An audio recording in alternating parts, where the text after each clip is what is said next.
Welcome,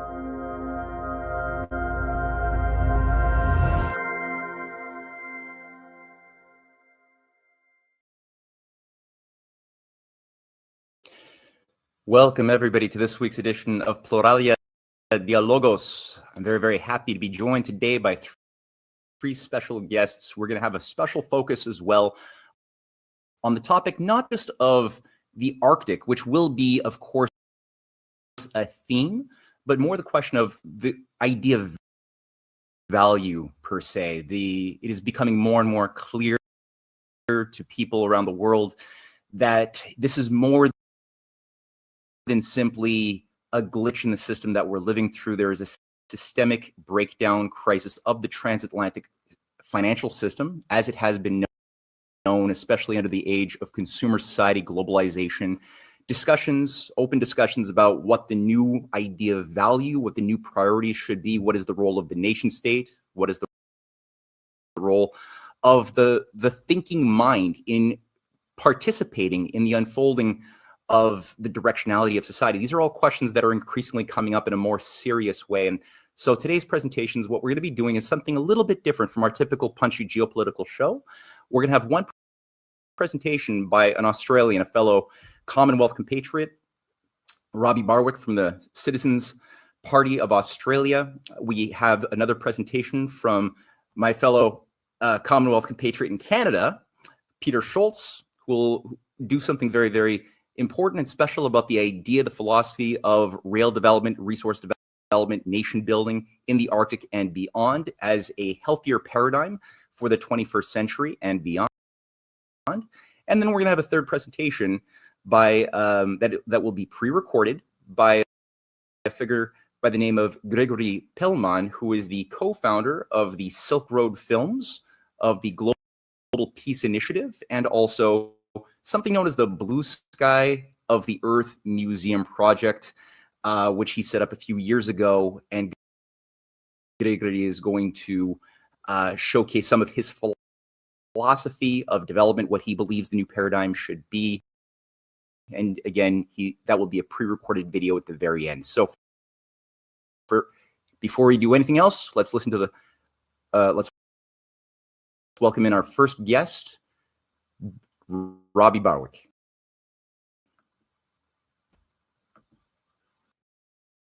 Thank you for joining me, Robbie Barwick, chairman of the Australian Citizens Party, a longtime political analyst, and I've been following you for many, many years. Your warnings of the danger of war, global war, as well as your prescriptions that you, your party, your movement more broadly have been putting on the table for a change in the restructuring of the banking system before the collapse, the reactivation of the powers of the sovereign nation state, and bold visions, clear ideas of a future that's hospitable for human dignity and human civilization have been a breath of fresh air. So I'm really happy that you agreed to have a conversation with me on this platform. Thank you so much. No worries, Matt. It's very good to be here. Even if I'm used to you being in Canada, but hello to you in Sochi. Always happy to talk to anyone about things that can make the world a better place. Well, this is the right venue for it. This is going to be streamed both to Pluralia Dialogos as well as a special event at a university in Sochi. So I would like to begin by just simply asking you for an assessment of where you think the world is at right now, and specifically what sort of pathways do you think would be the most wisest, simplest approaches for Western powers to embark upon if we're going to avoid a calamity of economic breakdown and general war, which may both be parts of the same problem? Well, naturally, my perspective is from inside and underneath Asia.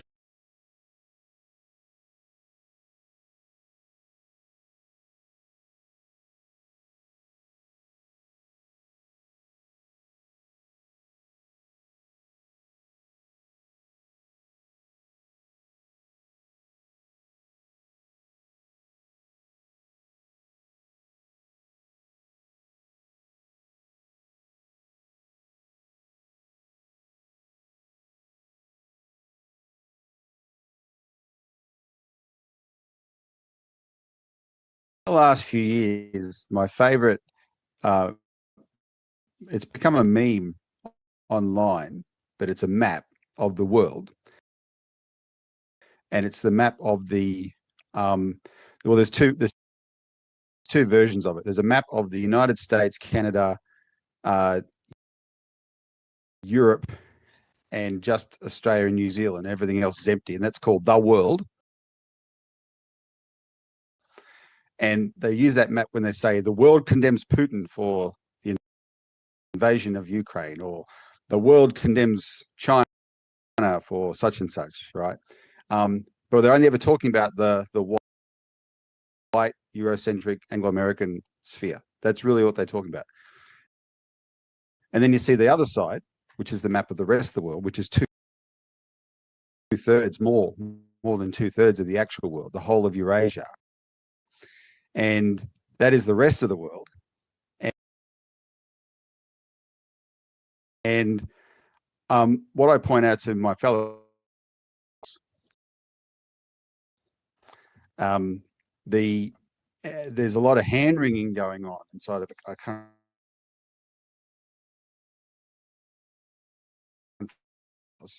on all sorts of, the economy going. And in fact, if you genuinely looked at the whole world, there's lots to be hopeful about. There's actually the world as a whole is making progress, because the real world is getting on with cooperating with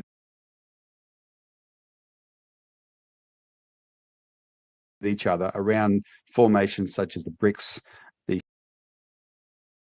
Shanghai Cooperation Organization, the Eurasian groups that Russia has helped to pull together. And there's a lot of cooperation going on, but we demonize that. And so we've isolated ourselves from it. And we've become increasingly afraid of it, when we shouldn't be thinking about it that way at all, right? We should be actually embracing it. We should be, if the United States ever got, dropped its demand for global hegemony and never got involved as a collaborator, and worked alongside the other big countries, China, Russia, India, etc., as a collaborator, there's no economic problem, and all the key challenges are in some way economic. There's no economic challenge that cannot be overcome. But we are stuck in it's like we're stuck in a Cold War mentality. We in the Anglo-American sphere are stuck in a neoliberal mentality, and we at best kind of economic threat, but then we actually see them as a threat. We're conditioned to see them as a threat, and that becomes a self-fulfilling prophecy. And that's what makes the Western countries very dangerous. In Australia, we're talking ourselves, or trying to talk ourselves, into believing that China is a military threat to us. And I've just come back from 20 days in China, my first tour there, my first visit, and I was already convinced China was no military threat. But I've come back more convinced than ever, because I got to see how the Chinese think, what they're thinking about, how they look at the world. And one thing I also got to see is how nothing I saw in China had any militaristic overtones whatsoever. The Chinese are happy to do business with every country in the world. They're happy to do trade with every country in the world. And they've learned from the mistakes of countries like the United States. Why would they want to bankrupt themselves by invading and occupying countries? And I'm trying to tell my fellow Australians this, but they have been so conditioned to fear the countries that are actually setting the pace for the economic progress that we crave. So that's what. So how do we change it? Well, what can we do in the West? I mean, I'm hoping that the work that we do in Australia, pushing for a sovereignty agenda for our country. We call it national and economic sovereignty, meaning we want to be a country that actually asserts its own national independence, which we never have. We've always been dependent on the British and the Americans, and Canada, I'm sure, likewise. But economic sovereignty as well, right? Our financial system is completely Anglo-American, right? We do not control our own economic destiny. And so we want to implement policies that can actually assert sovereignty as Australians, and then use our position, which we're this interesting middle power, use our position to, always be friends with Europe and America, but say, hey, we're prepared to embrace this development path. We're prepared to join with the rest of the world who want to prioritize economic development. You should too. And it's a tone as much as anything that we've got to set to try and convince people to do that. The odds are stacked against us, but that's our goal. That's what we're trying to work on from our little part of the world down here. Yeah, and it reminds me of that other meme that has gone viral over the last couple of years that asserts something to the effect that, of course, China and Russia are a danger to Western civilization. Just look how close they've put their nations to our military bases. That's Maybe right. I'll splice that into this presentation here. But it's true when you actually look at a world map and you just mark out the NATO and US run bases, and I won't even say US, but US military industrial bases that have been encircling Russia and China, especially over the past 20 years, the speed at which these things, the aggressiveness at which this policy has been embarked upon, it really does showcase a suicidal view of self-interest, because it's not self-interest at all to believe that we need to somehow threaten these countries to get back onto some sort of a formula of obedience to a hegemon, but rather we should be looking at, well, what are they doing to successfully end poverty, to uplift their standards of living by building big projects? We should be looking and learning, because we used to do that more so in our better history. So what is it today? As did we. Same, right? And so what is it that you tell your fellow Australians, and I know you have an international audience who listens to you too, what sorts of positive prescriptions do you tell them could be embraced as far as concrete visions for the future that you think it would benefit us to work with Russia, China, and other nations of the multipolar alliance on, as some concrete examples for those who don't want to just keep it on an abstract level? Well, one of them is actually get on the bandwagon of BRICS.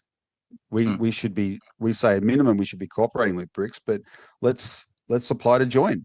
Why not? Right? It would be great for our economy if we did that. Funnily enough, we have just signed a treaty with Indonesia, and it's always funny when our government does things like this, because they actually they're the most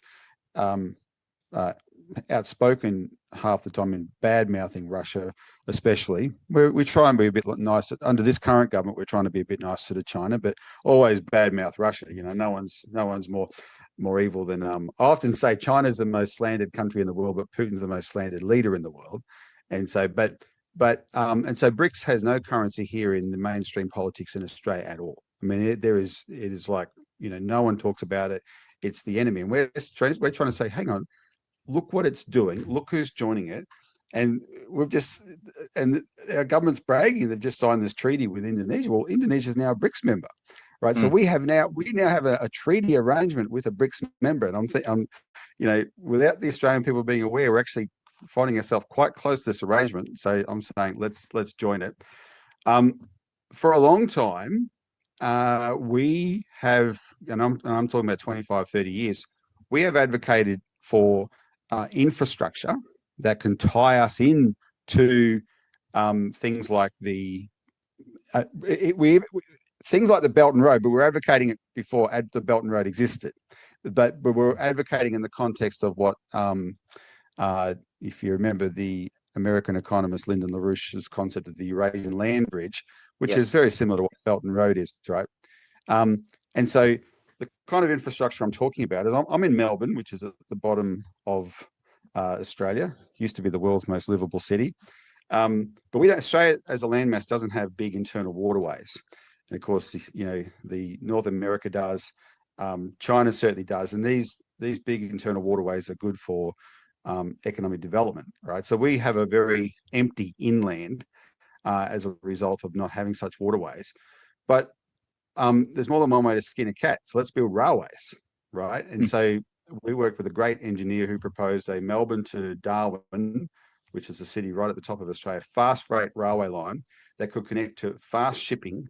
And we have incredible potential here as an agricultural food bowl. And we live up to it mostly, but then we could do a lot more. But fast freight, fast shipping into Asia, and we could connect our economy right into the world's biggest population centers just right above us, right? And have our produce there within a matter of hours and days, 24 hours to Darwin, a day and a half to Jakarta and Java, right? A couple of days further to China, so that's those sort of projects, and what we're doing, if we could ever achieve those projects, we're tying ourselves in the best possible way to good relationships with these countries. That's the sort of thinking we're trying to get Australians to wrap their mind around. So we start thinking of ourselves as cooperators, right, with this growing part of the world. And of course, when you do that, you lose your fear. You stop being afraid. You realize the benefits of cooperation and stop thinking about war. Yeah, absolutely. And where there is no vision of people certainly are inclined to perish. They do. So they do.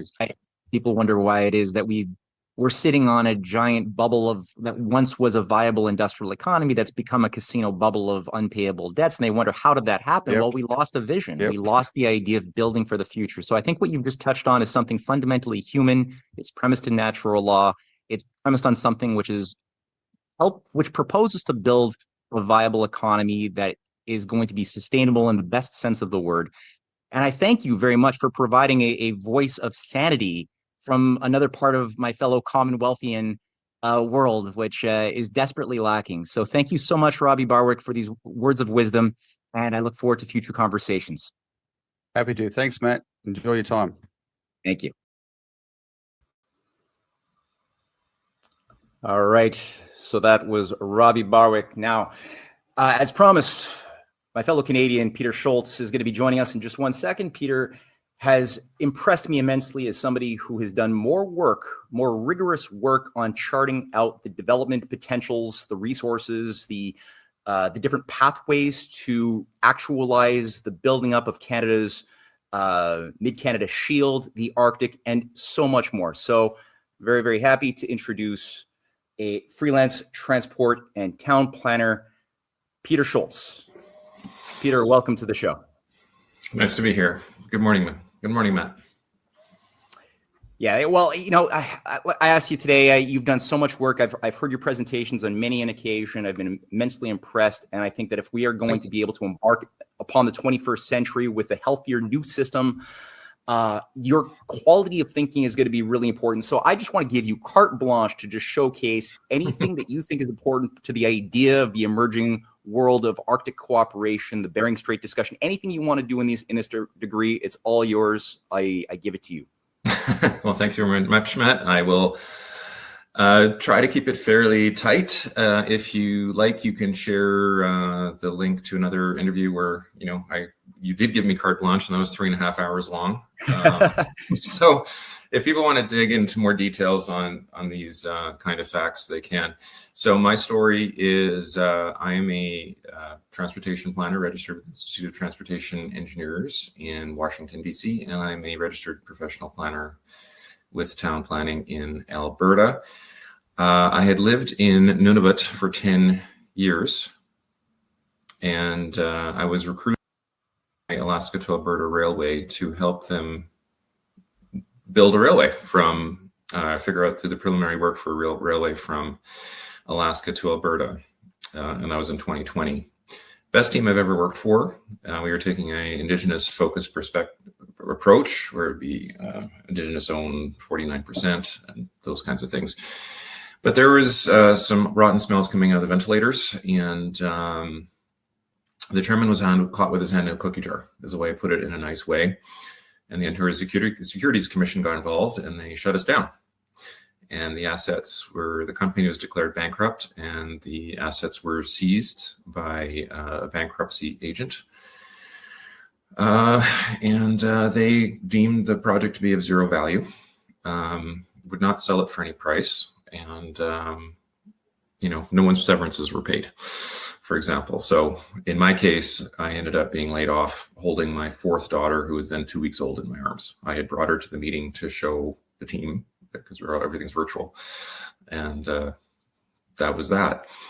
And I found out later that there was a buyer through a source I can't mention, and who the buyer was I can't mention, and I can't mention who the bankruptcy agent was on air.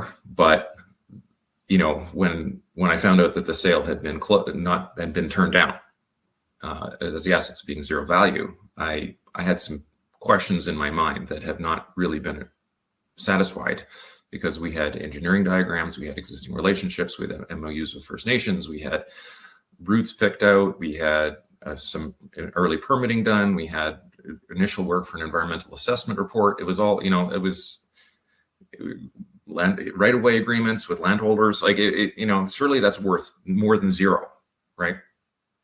We had been doing real work. So anyway, I put it aside. I had been doing some route stuff while I was there, and said, as a mental health exercise, I took a few notes and then I set it aside for 2 years. And then early 2023, it was still nagging at the back of my head. So I was now living in Alberta because I had relocated from Nunavut to Alberta for this job.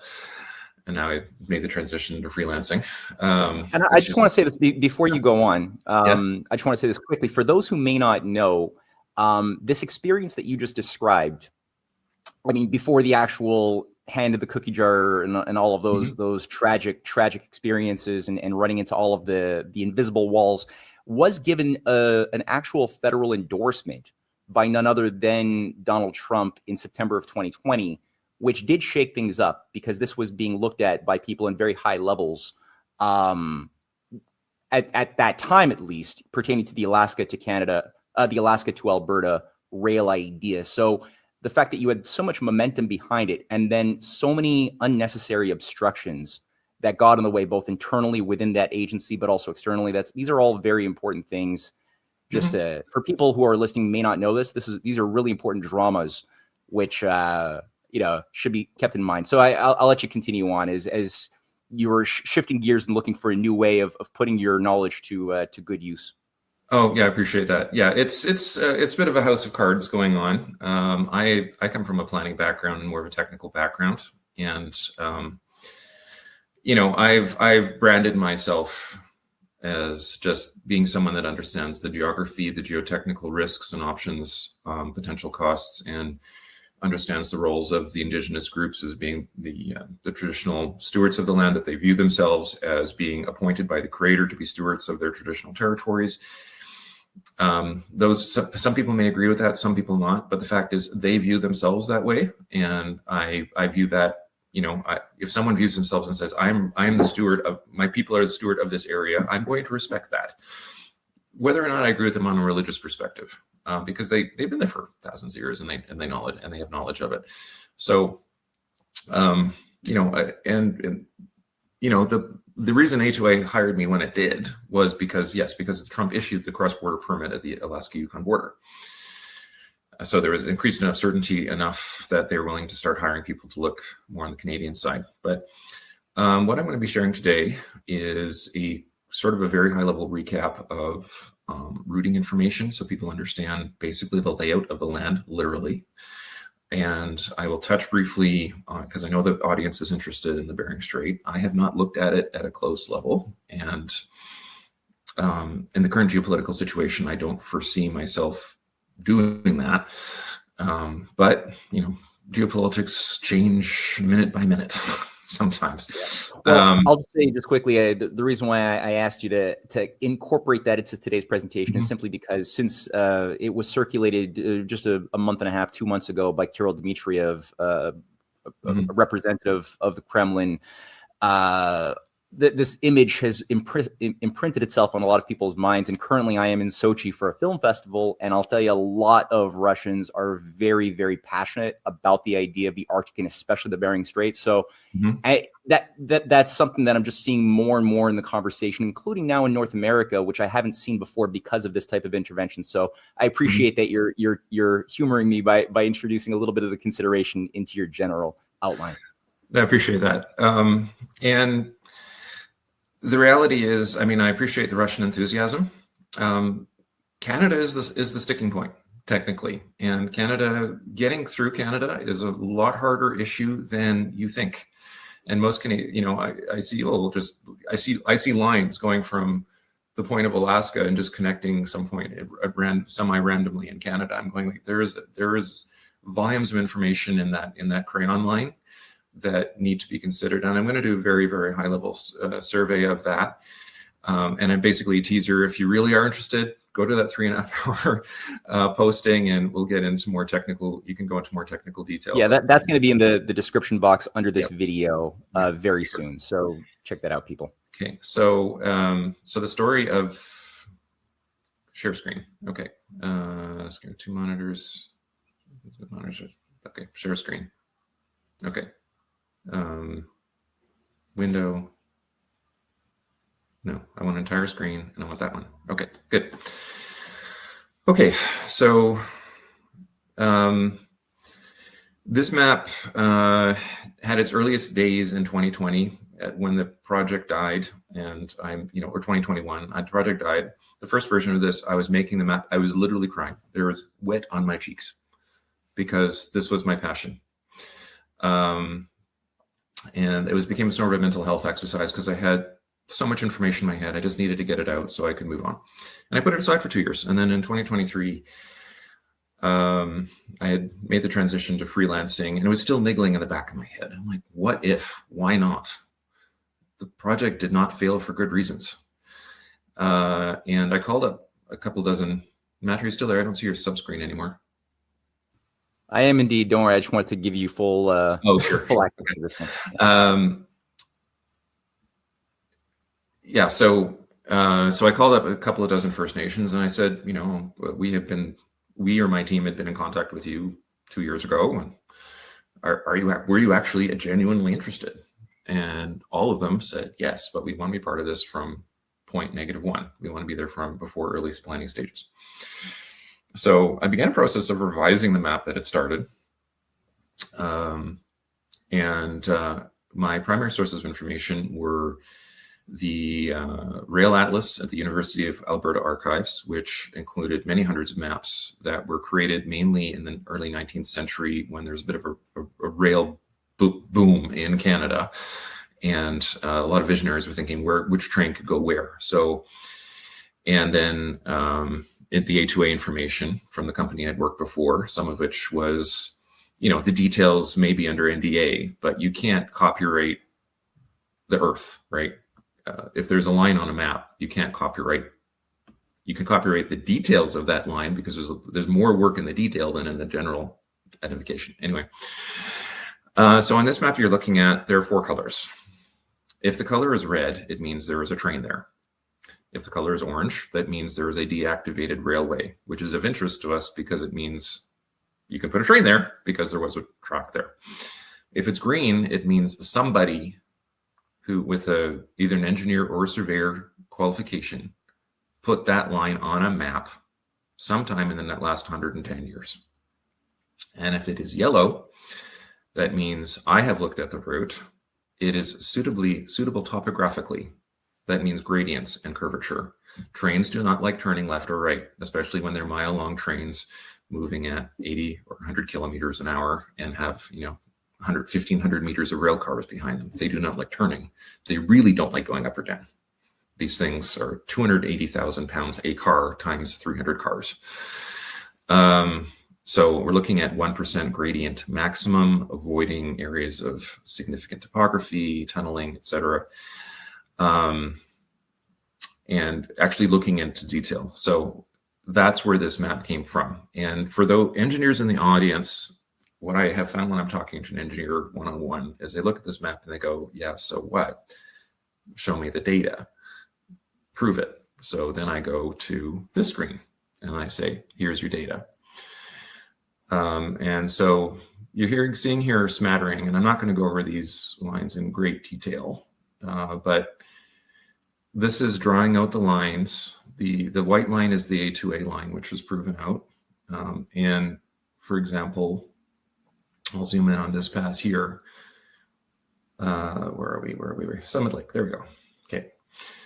Here's a good example of the level of detail I took this to prove outline. So a lot of the lines going from Bering Strait into Canada go through this pass. They don't realize they go through this pass because they're just following the Alaska Highway, but they go through this pass because they're following the Alaska Highway, and you're looking at the Alaska Highway. There is the gradient on the east side is bad for trains. It's more than 1%, but it's sort of doable. And here is, oh, by the way, it's a lovely place. If you ever get out here, there's a lovely hike up this mountain. I highly recommend it, but it's really hard to get to.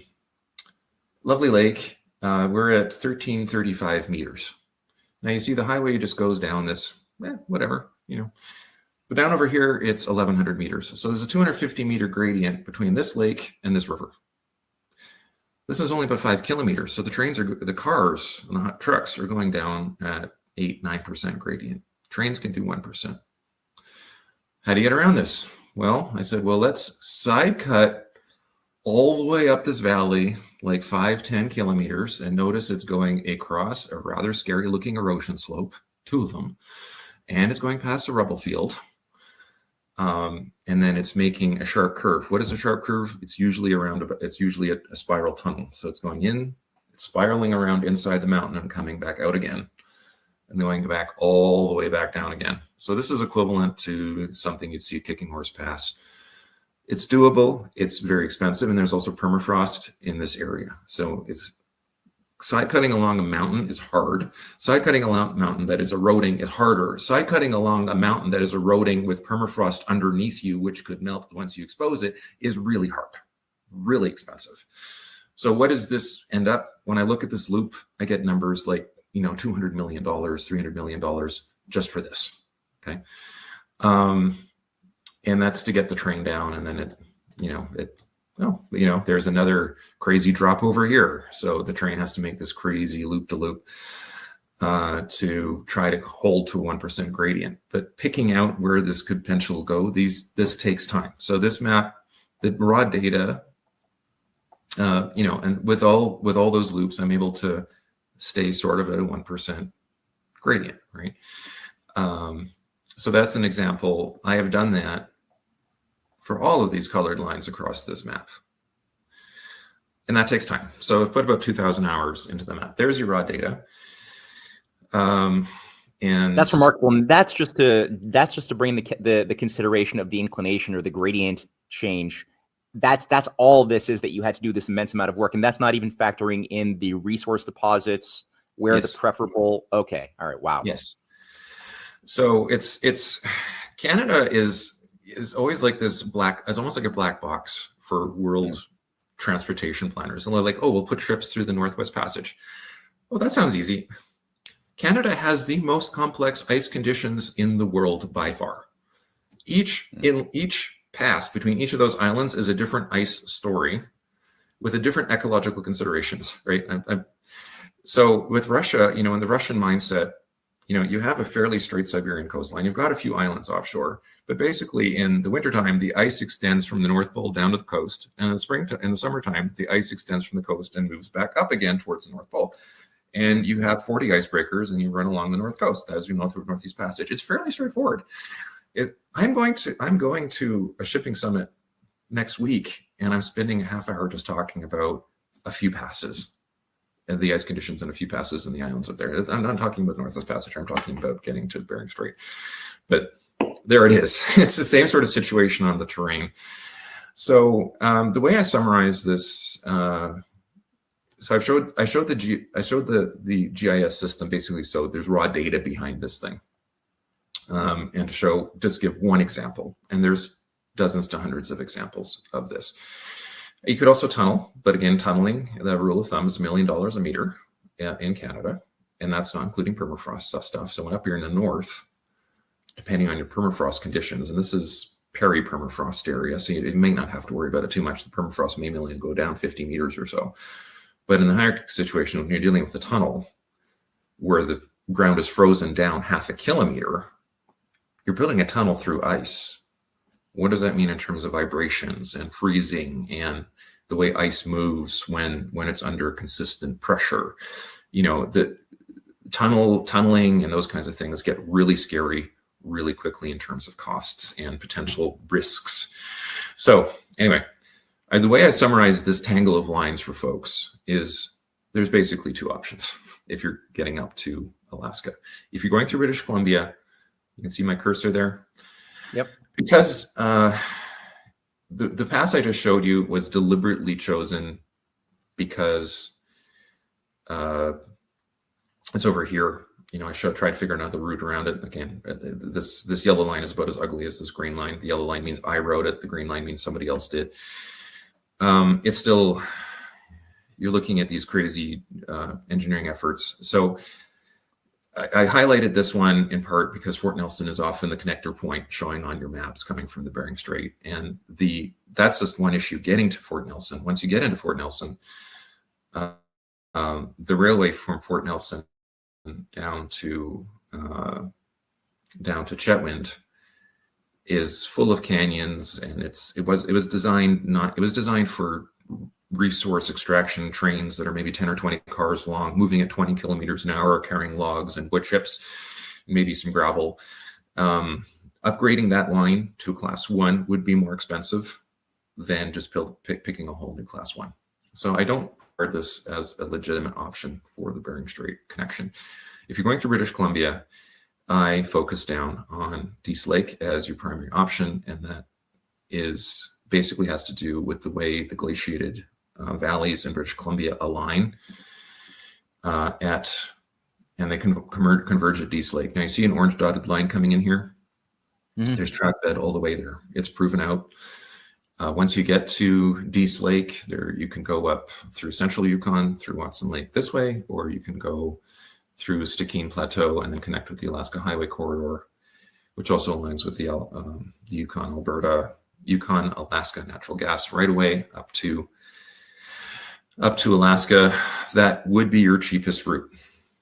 I'm not going to talk about the political situation in British Columbia at the present time, but it would be difficult.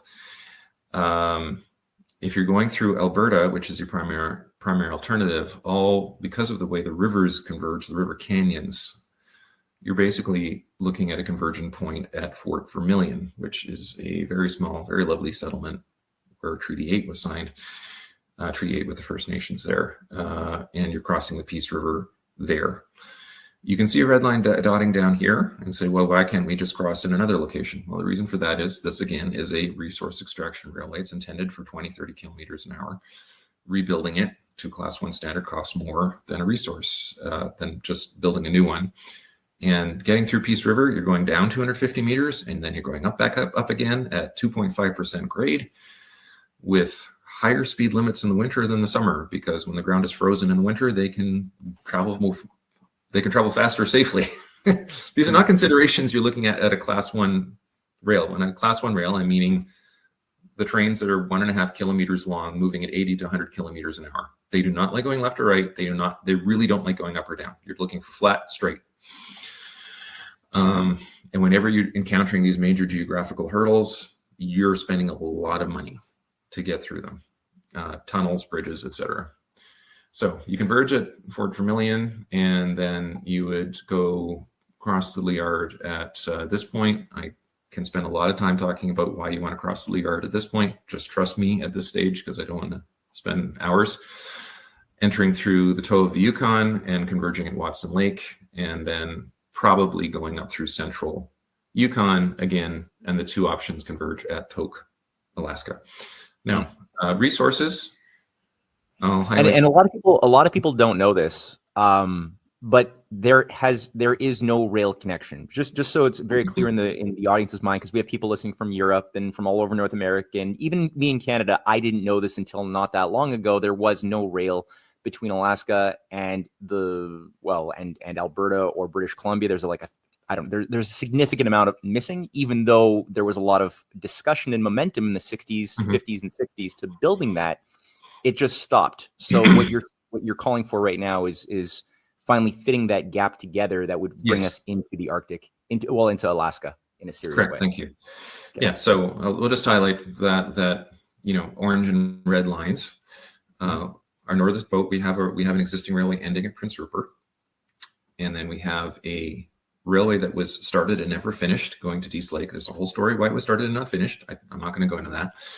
Fort Nelson, I've taught the spur that ends there. I'm not, I've explained why this one is not suitable. And then there's another one over here, which ends at Hay River on Great Slave Lake. Again, a resource extraction, slow speed railway. And that's the end of it. That's as far north as the network goes. It never has gone. There is a red line over here. This is a narrow gauge railway between Skagway, Alaska, and Carcross, Yukon. It's used only as a tourism service. It used to extend into Whitehorse. It is a narrow gauge railway, and it is at a 2% grade, even with a lot of engineering works going in here. And Skagway is a very narrow port, so it's not really Class 1 friendly. It's something that I could see being used to help supply rails to the real train if we decide to go through Whitehorse. But that's a whole other story, which I'm not going to go into the potential construction phasing stage in this conversation. Well, I did want to mention the 3 resource hotspots in Canada. That's you read my mind. That's exactly what I was going to ask you. Okay, great. Yeah. All right, go for it. So there's 3 that people should know about. Number 1 is the so-called Golden Triangle, and that is extending roughly from Stewart, British Columbia, more or less paralleling the Alaska British Columbia border, and ends just south of Dease Lake. Within this triangle, I have 3 major deposits shown. Red Chris Mine, which is operational, Galore, and KSM. But below that layer, there's another 30 potentially mineable deposits with everything in them. And Carney, I believe yesterday, Prime Minister Carney issued a statement of interest about this region and its importance to Canada and the West for its resource wealth, which is easily in the tens of billions of dollars. The other hotspot is a bit out of our discussion zone, but it's the Slave Geological Province, which roughly is where you see this road proposal. Izok is one of the major deposits in the area. Again, what shows up on different maps has changed, but again, there's 20 or 30 deposits with everything in them, from diamonds to gold to ore to zinc in this region. The West Kitikmeot is not very friendly to rail. It's a rolling terrain with a lot of rocky outcrops, surrounded by frozen marshy permafrost all around. So really, you're only getting roads in there. Right now, it's serviced by ice roads, which is the reason that an all-weather road has been proposed to. The idea is to get the minerals to the coast, which would then be pulled out in the summertime, the ice-free season, by barge. They've talked about the potential military purposes of this road, but I don't see it. But anyway, that is another hotspot. And then the third hotspot that is relevant to our discussion, there's another one farther east, but I won't go in, and then there's the Ring of Fire in Ontario, but I won't go into those because we're talking about Bering Strait. Is sort of central and eastern Yukon. So what we have here, and this is a publicly available information. Kantong, to my knowledge, was the primary source of tungsten in the West. It's been mined out. Mactung is the new primary source of tungsten in the West. There's been a lot of interest from the North American federal governments on how to access this tungsten, and there's engineering studies underway for upgrading road access to the McMillan Pass area. There's also a major zinc deposit at McMillan Pass. And going up the area, there's another significant deposit at Gaina, I believe heavy ores, zinc if I'm not mistaken. And then Crest is the one that nobody's heard about. 16 billion tons of high-grade iron ore. That is a billion tons of ore at Crest, which is on the Yukon NWP border. You're never getting that stuff out by road. And then there's other deposits like Andrew, that could or could not. There's Kudzakaya, Wolverine, these other, Yukon has a bad history. Like Wolverine was developed by a Chinese firm, and they didn't do their engineering right, so they had to shut down the mine after like 6 months, and then there was this massive cleanup cost, and they didn't do security properly.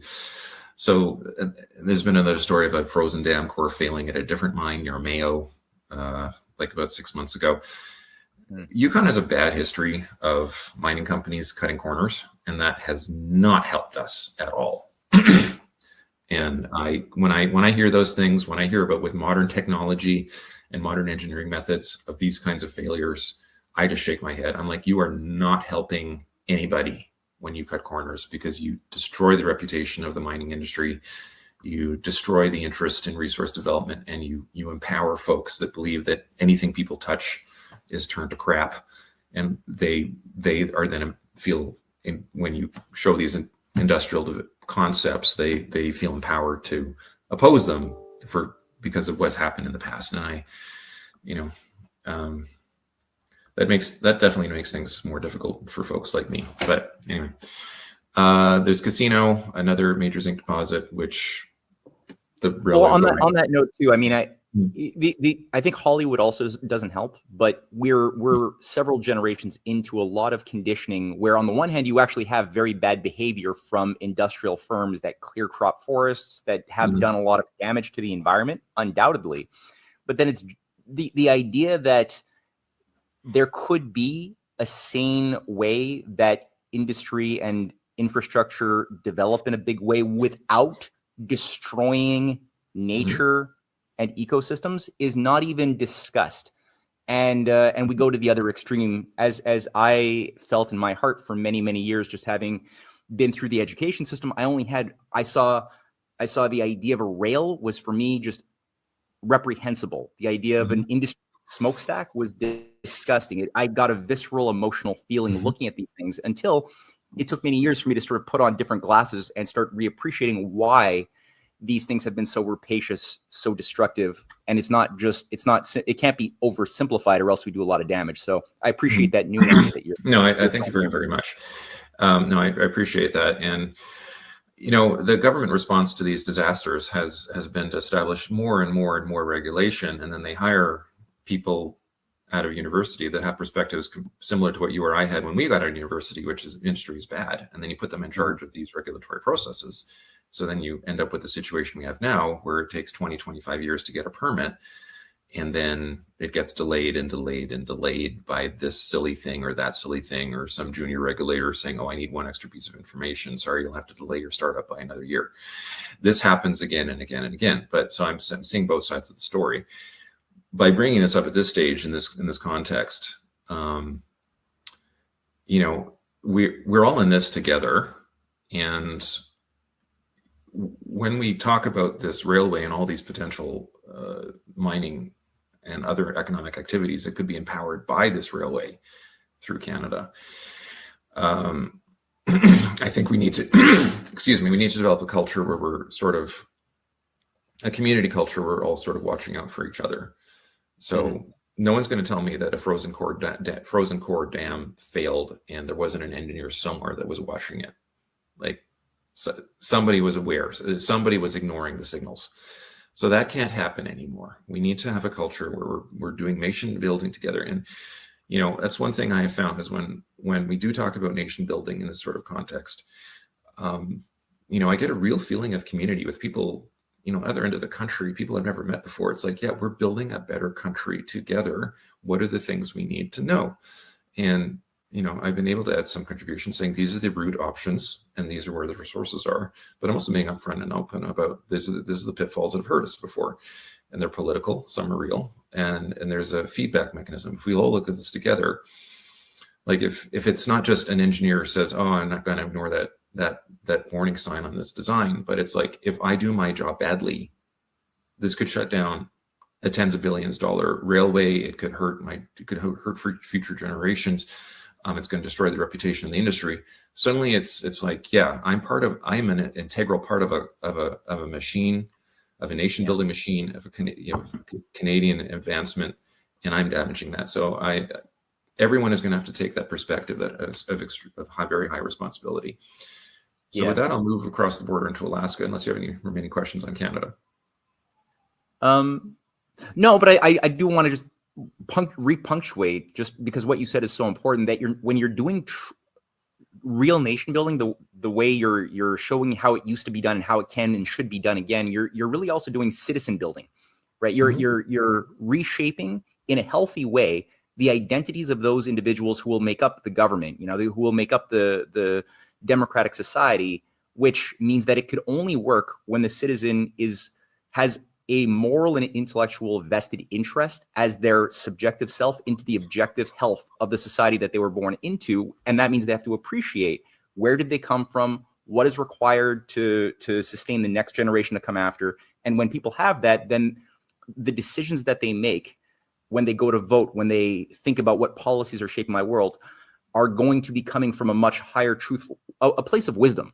And that's a society that can govern itself. And that's the type of nonlinear but very real transformation that we're talking about, which we haven't seen in so long. So I just want to really punctuate that it's not just rail on a graph, it's not just resources, it's not just turning resources into money, although that happens, but it's this transformative power of the society as a whole on every level, intellectual, spiritual, cultural, physical as well. So thank you very much. Yeah, no, I agree with that wholeheartedly. So as I said, both options come in at Tok. Costing, the price of steel has gone up. I'm using a sliding scale. I've looked at each link independently. I've used a range of between $1.5 million per kilometer for building a railway on flat prairie that needs a 50 centimeter ballast base, to $20 million a kilometer for side cutting on mountains where there may be some permafrost and you need to stick thermosiphons in the ground to keep the ground frozen, those kinds of things. And that's not including, regulatory costs, land holding costs, those kinds of things. So construction costs alone, not including all the other overhead, coming in through British Columbia, because there is an existing rail bed there, I'm estimating the cost on this line coming in at somewhere between $25 and $35 billion. And remember, you have to add to that all the regulatory administration, securing lands, those royalty fees, whatever, those kinds of things. So it's going to be more like add 5 to 10 billion to that. Okay. If you're coming on this way, it's about 10 billion more than that. So somewhere between 35 and $45 billion to get into Tok from this route. This route is more expensive because there's more permafrost. There's 3 major bridges, and it's more new build. Okay. Now, once you get to Tok, A2I did do all the engineering to get down to Valdez, which in my mind is a complete waste of time. Valdez is a great port. It's deep water, but it does not have enough frontage for the kind of traffic we're anticipating. If you have a rail link connecting Memphis and Chicago and Miami to Alaska, to Tidewater, a manufacturer in Alabama can go, do I really care if I go to Long Beach, California, or Seattle, and I have a 2 or 3 week delay because the ports there are full or they're on strike or something? Or if I ship an extra 3,000 kilometers to Alaska, which is also ice-free, or Prince Rupert for that matter, but in this case, we're talking about Alaska. I may pay more for my rail shipping, but then my product isn't sitting at the port for 2 or 3 weeks waiting to get onto a boat. So the estimates that I have seen are that Anchorage and region, that Alaska as a whole would be covering about 20 million tons in its first year of operation once it's connected to the lower 48, rapidly moving up to 70 to 80 million tons over the next 20 to 30 years. Are those numbers accurate? I would like to check them, but they also pass the sniff test. When you look at the amount of trade going through U.S. West Coast ports, that alone, without all the resource development, is enough to build a railway. Okay, so Valdez is not big enough for a port. So I view the only option is moving from Tok up to the current limit of the Alaska Railroad, which is at a village at North Pole, and then there would have to be some upgrades along the existing Alaska Railroad to upgrade it to a Class 1 standard. It's not that bad. It could be upgraded for about $1 billion, the whole system. And then you have 4 ports to pick from, all of which are ice-free. There's Anchorage, there's Port Mackenzie, which is basically ready to go. They even have the rail right-of-way ready to go. And then there's Whittier and there's Seward. Would there be passenger capacity for this? Yeah. Do I think Americans, if there's a train that goes from Seward to Miami on a hotel on rails, would Americans want to take that? With 400 million Americans wanting to see their whole country in one giant train ride? Yeah, I think there's a real market there. It was never looked at. But you just think about it, it's like everyone would want to take that, at least once in their brain to see it. And take 400 million Americans, and then what percentage can afford to do it, and how many do they want to do it? And you get back of the envelope. Yeah, there's a worthwhile train ride. Now, moving on from there, you can see my map is blank. My map is blank because I have not looked at it in any level of detail. And, I put 2,000 hours to get the map this far. If someone wants me to do the same analysis over getting the rest of the way to Bering Strait, give me a call. Sorry. So, but I have had a very quick look. I threw this line together in 3 hours. So take it for what it's worth. It is a crayon, as far as I'm concerned. Getting to the Bering Strait from the existing Alaska Railroad over here. I did this in 3 hours when Putin was in Anchorage, just for fun, because it was on everybody's mind. I felt inspired to do it. The synopsis is I didn't come across any significant elevation changes. It was up to 350 meters above sea level back down. Nothing you really worry about across 1,200 kilometers. What did worry me is so much of the terrain looks like that. That is permafrost terrain. When you see permafrost terrain and you want to put a train on it, you're doing one of two things, or you're doing both. You're sticking a thermosiphon in the ground every 10 feet. The thermosiphon is like a freezer that has a cold end to it, so it releases heat out of the top. And you put a little solar panel at the top, so it has power to run. You need to put one of those in every 10 or 20 feet. That's about $10,000 each, $20,000 each for thermosiphon, and then you need to power them. As I said, maybe solar work, maybe you need a battery pack. And then you need to put enough. Remember, this is mush. Okay, this is frozen mush that you're sitting on. This is swampland. So you need to put a clay layer down for stability, and then you need to put a stupid amount of gravel on it. The clay layer provides some stability because it tends to sort of solidify a bit. But then it also prevents water from seeping up, and the permafrost from basically eating what you put above it, and it basically making a bulge in the permafrost zone, which is completely unfair. Permafrost does not fight fair. And when I look at terrain like this, and when I've seen the engineering, is usually have a 6 meter to 9 meter ballast base underneath the track. Okay, that is a 4-story house. It's an immense amount of digging that needs to be done just to get through that. Yeah. So all right. So big challenges for future engineers to tackle. Okay, so we noted. So let's keep on moving towards it. Huh? Yeah, absolutely. So factor 15 to 20 billion bucks to get from Fairbanks to the Bering Strait tunnel. Okay. So add that on. So 15 to 20 billion bucks, add that on to the 30, 40, 50 I said about getting to Fairbanks. You've now got to the Bering Strait. Okay. Congratulations. So I'm being real. And then I think it can be done, but it's the resources required to make it are significant. No, I love the realism. This is good. This is people need to challenge, to chew on this stuff. Yeah. Okay. So this is now the Bering Strait that we're looking at, and what do we got on this is in the front Bering of us? Strait. Yeah. Yeah. So this envisions not an underground tunnel, which would be 100 kilometers long, but 2 floating tunnels. A floating tunnel is a Scandinavian technology, and it's basically, you think of an oval, concrete oval segments that are then linked together and then submerged, and they're in the water, but anchored to the seabed, and they're deep enough down that the ships can pass over them without having to worry about it. I think that would be a lot cheaper than digging, and I think also a lot safer, because there are some fault lines through here. The main North American plate fault line is over in Chukotka, but there are some fault lines going through the Bering Strait. That's why it's there. There is some earthquake risk. If I'm in a 100-kilometer long tunnel and I'm 50 meters below the seabed, and there is an earthquake, I feel like we're asking for trouble. If it's floating 50 meters, 50 feet below the surface, anchored to these lovely stone seamounts that are all in a line, 1, 2, 3, 4, 5, 6, 7. To me, it just, an engineer might look at it, but I think it makes more sense.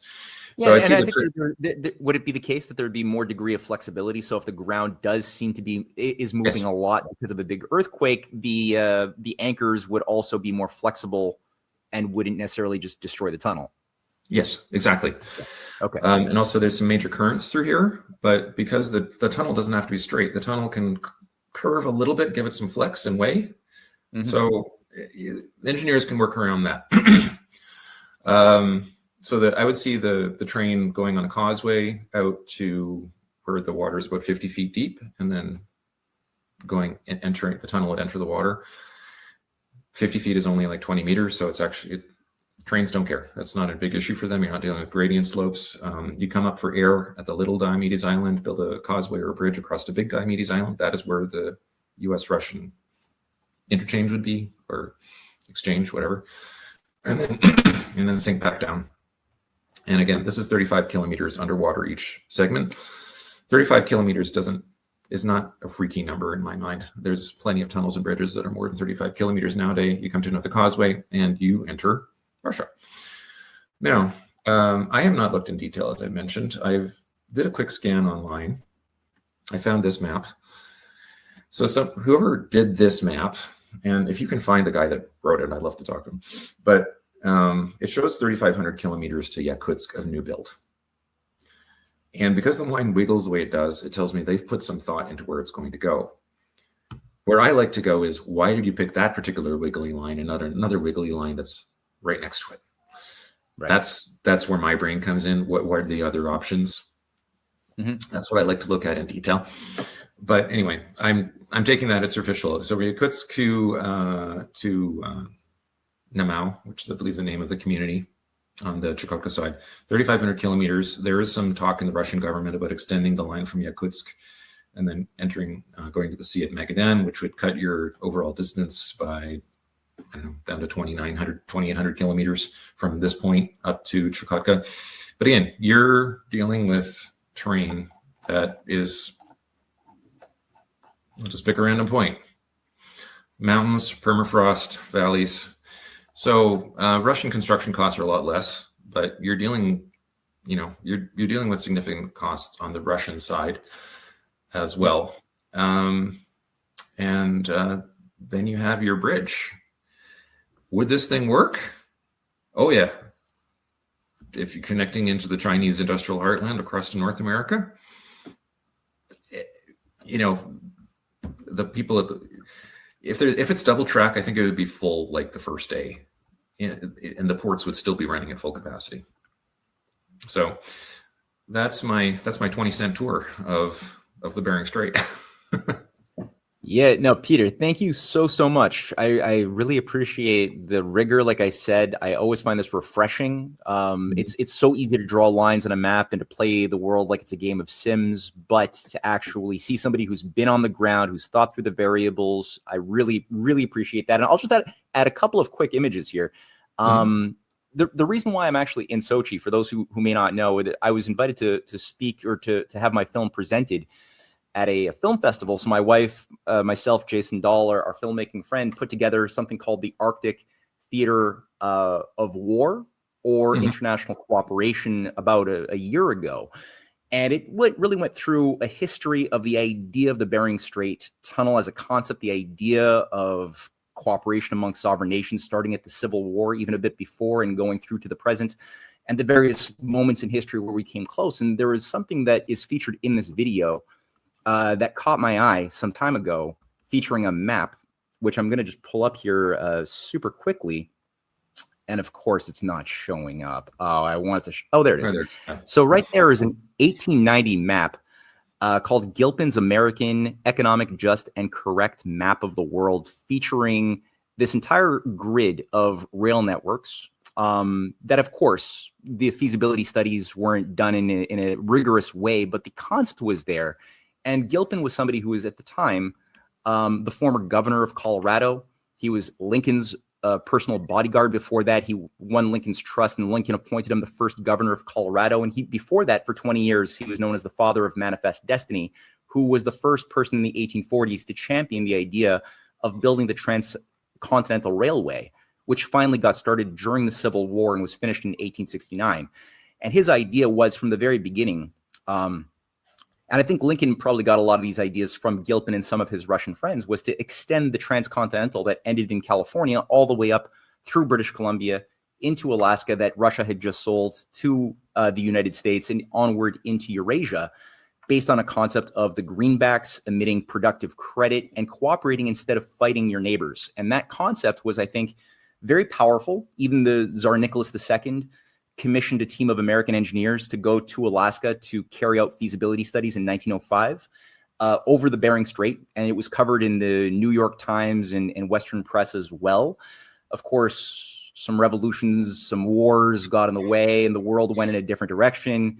But this is a very old idea, and to see that it's now being circulated again, this is something that was just released across mainstream media, with some of the JFK classified files that the Soviets had been holding on to. There was somewhere along the way an American civil engineer in the 60s who drew up, in a fanciful way, but I think an important idea, in 1962, something that was playfully dubbed the Kennedy-Khrushchev World Peace Bridge, featuring just that very connection. And this is, I think, coming at a moment when we really need to be thinking big and thinking about these historical precedents. So it's not coming out of the blue. It's not coming out of a vacuum. It's not coming out of a Sims game. This has very real past and future importance. So everything you've just said, I appreciate so much. I hope people check out your longer 3.5-hour beautiful presentation in the description box of this video, as well as my 36-minute film, which will be screened at this film festival in Sochi. That's also going to be linked in the description box. Peter, thank you so very much. Thank you very much for the invitation. All right. For our next guest, we have Gregory Pelman, who is somebody who is Russian. He's been working for many years on a variety of projects with his attempts to basically bring the world in some measure into a better place. And as I mentioned at the very beginning, he is the co-founder of the Silk Road Films. He's the co-founder of the Global Peace Initiative in 2022. Something called the Blue Sky of the Earth Museum Project, with what he calls the idea of uniting humanity as a multi-planetary species. Now, very curious to see what he has to say. He sent over a pre-recorded message with an image of himself, which we'll play for the next 15 or so minutes, and we'll round it out that way. So for the very last presentation, let's listen to a word from Gregory Pelman.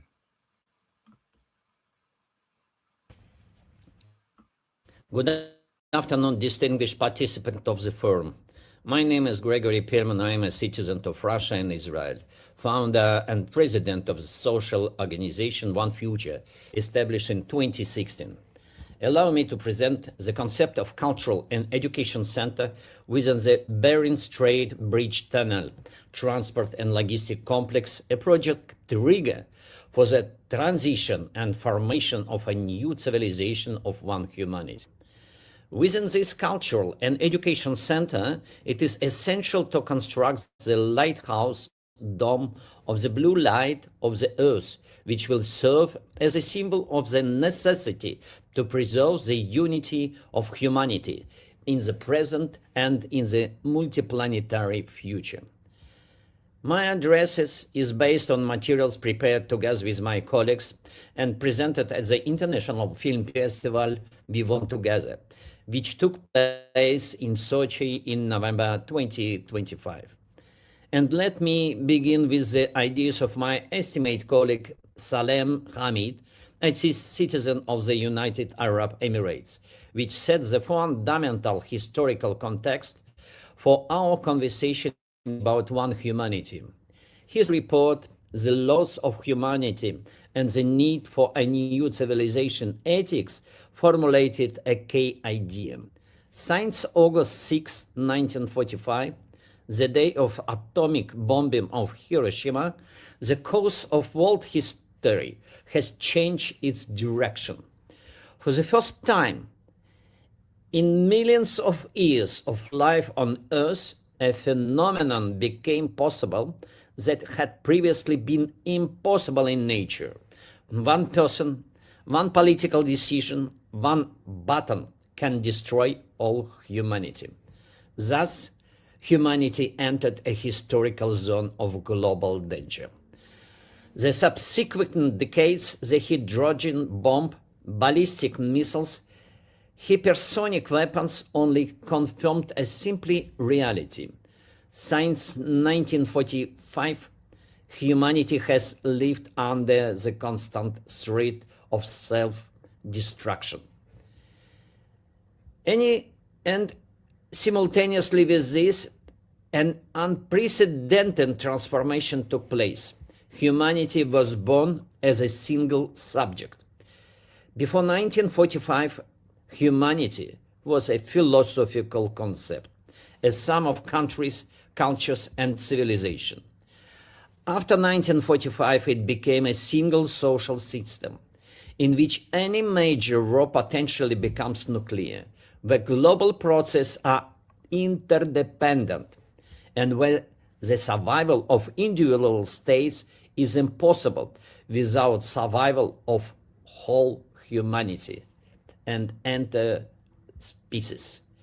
Humanity became a proper name with a capital letter, and this is precisely what demands new humanistic laws. Moving from historical diagnostics to the practical foundations of survival, we arrive at the formulation of the basic laws of humanity. According to Salem Hamid, today, there is not a single international structure that would be responsible for the fate of humanity as a whole. There are laws for trade, for corporation, for robots, but there are no laws for survival of humanity. That is why the One Future project formulates 6 basic laws, which I will quote strictly in the original wording. First, the law of planetary unit.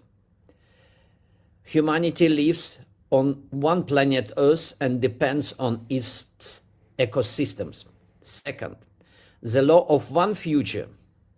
Humanity can have only one future because global threats know no borders. 3. The law of common values. One future is possible only on the basis of shared values.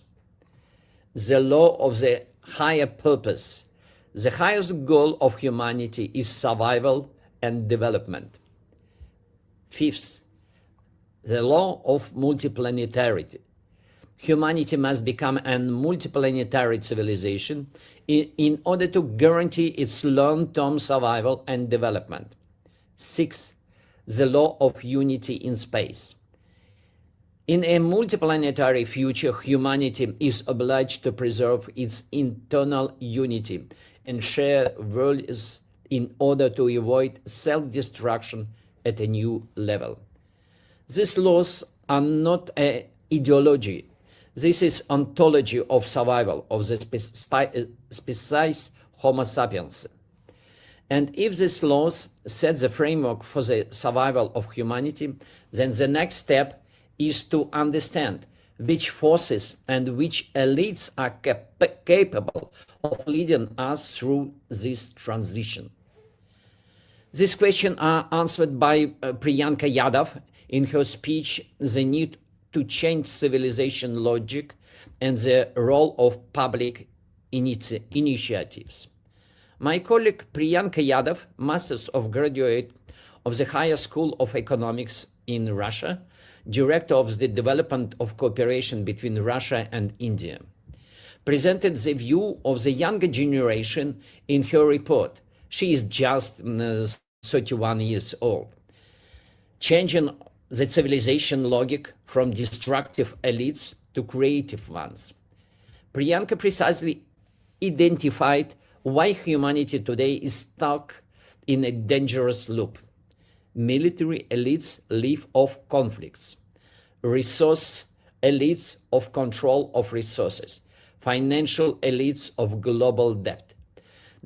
These are the destructive elites of the past, holding on to power through fear.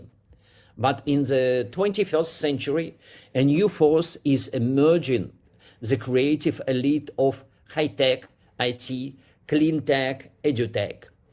Its characteristics are, it creates rather than destroys, it unites people rather than divides them, but it does not yet possesses political subjectivity.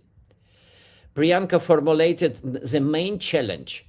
There is a need for a civilization change of elites, from destructive to creative, not through revolution, but through an evolution of responsibility. This is where public initiatives such as One Future come into play. In her view, the following must happen.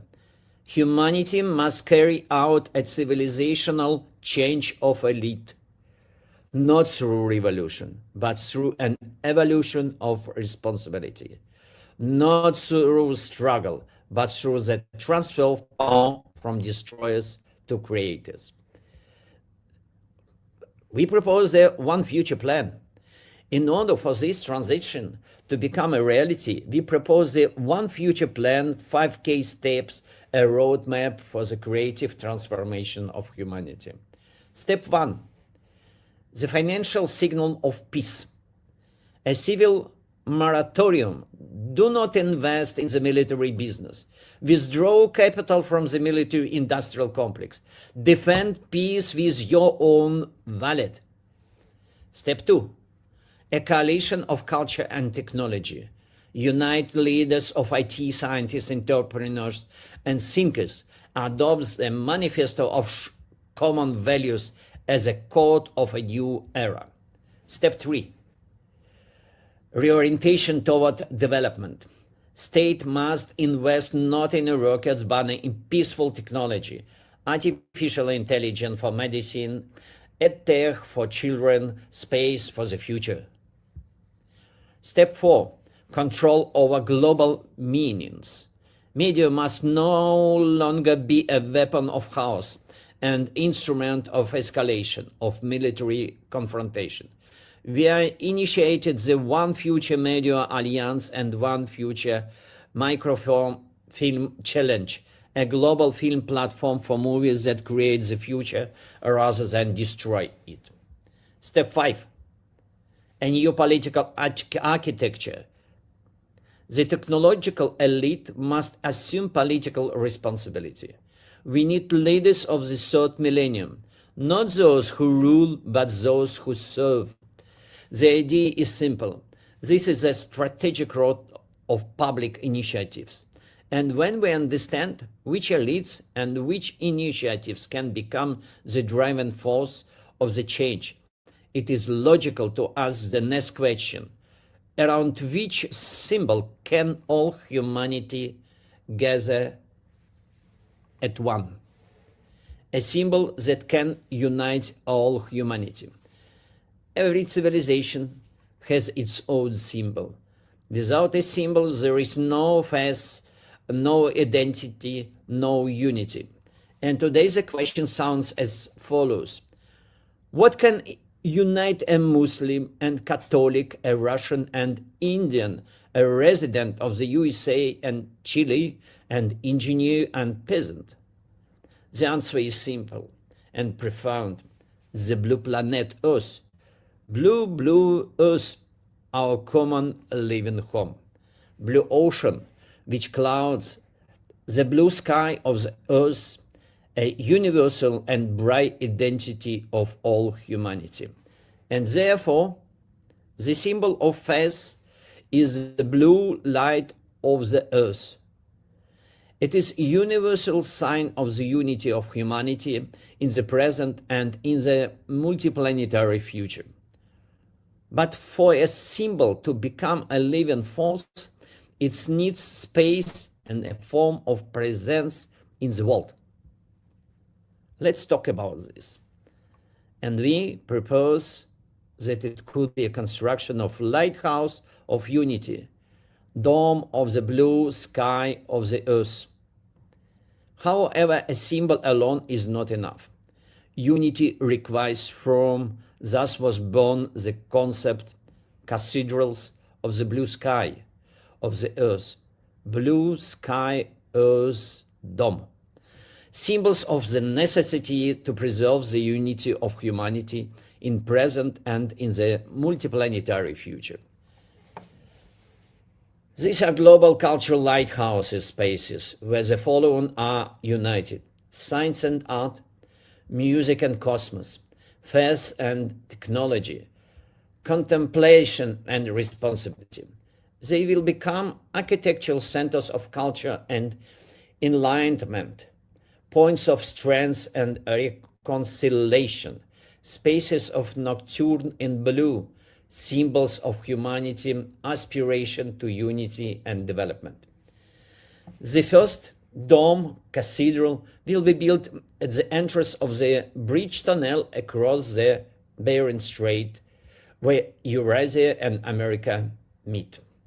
The dome of cathedral will be a rotating blue sky of the Earth, assembled from the projection of paintings in blue tones created by the great masters of humanity. This project was highly praised by Liu Cixin, a famous Chinese sci-fi writer, a participant of our 2021 forum, which we held jointly with the High School of Economics in Moscow. In the future, such lighthouses sites will be installed on Earth, on lunar station, and on Mars. We'll name them like Matian Gazaba. And it is precisely through such lighthouses, space of unity, that we approach the final semantic level, the understanding of new civilization of humanity. Let's make a conclusion. The civilization of humanity of one future. Today, humanity stands at the threshold of a new era, the transition and formation of a new civilization of one future, a civilization of one humanity. The lighthouse of the blue light of the Earth remind us we are a single humanity living under one sky, on one planet, with one chance for survival, and with one goal. And the first such lighthouse, our public movement One Future proposed to place in a memorial transport and logistic complex, Bering Strait Bridge Tunnel. Right now, this is only an idea. It will be a new narrative, which may become a significant trigger for shift and formation of new civilization of one humanity. We understand quite well that it will be not possible just to push and convince politicians and people to construct this memorial, culture, scientific center with lighthouses of blue sky dome. But we understand that it's very important just to put this like a new narrative and try to make it like an agenda of the public society to talk, discuss, and to find a solution. This will make a networking and to make a people together. Lighthouse is cathedral of the blue light of the earth, a symbol of the necessity to preserve the unity of humanity for survival and development in the present and in the multiplanetary future. Thank you so much. Okay, well, yeah, that was those are some very, very big ideas, and thank you to Gregory Pelman for making that pre-recorded presentation. And you know, it was an interesting balance to showcase one way of looking at the Bering Strait and the challenges ahead leading up to it, from the standpoint of deep refinement and rigor, and then to be able to also take a step back with Gregory's presentation and look at a thumbnail sketch of a possibility of the implications of what this could feasibly mean for humanity more broadly as a species that has to redefine our identity around something much, much bigger than simply our local myopic existence within the scale of, you know, why limit ourselves to the boundary conditions simply of the Earth, but, you know, the question of the galaxy, the planetary system, the galaxy more broadly should be something that we all think about as a home. So I do agree with Gregory on those points, as far as what type of identity will shape the healthier society of the future. He's probably touching on some important elements there. So thank you, Gregory. And thank you, everybody, for listening to this week's Pluralia Dialogos. I look forward to meeting back here and jumping back into some big conversation in 2 weeks' time at the same place here on YouTube and everywhere else Pluralia Dialogos is broadcast. So thank you and have a great day.